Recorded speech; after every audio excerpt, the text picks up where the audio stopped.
புத்திசாலித்தனம், பேச்சு திறன், வியாபார வெற்றி இவையெல்லாம் சரியாக வரலையா? இதற்கு காரணமான கிரகம் புதன் பகவான். நவகிரக வரிசையில் 4வது கிரகம் புதன். அறிவு, பேச்சு, எழுத்து மற்றும் கணக்கு திறனை ஆள்பவர் புதன் பகவான். சந்திர பகவான் மற்றும் தாராதேவியின் புத்திரன் புதன் பகவான்.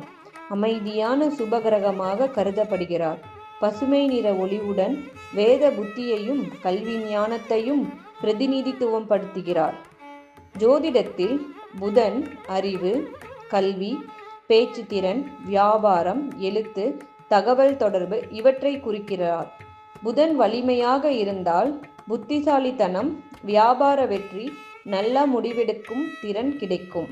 பலவீனமாக இருந்தால் குழப்பமான சிந்தனை, பேச்சு தடுமாற்றம் ஏற்படும். ஓம் பூம் புதாய நம. ஓம் பூம் புதாய நம.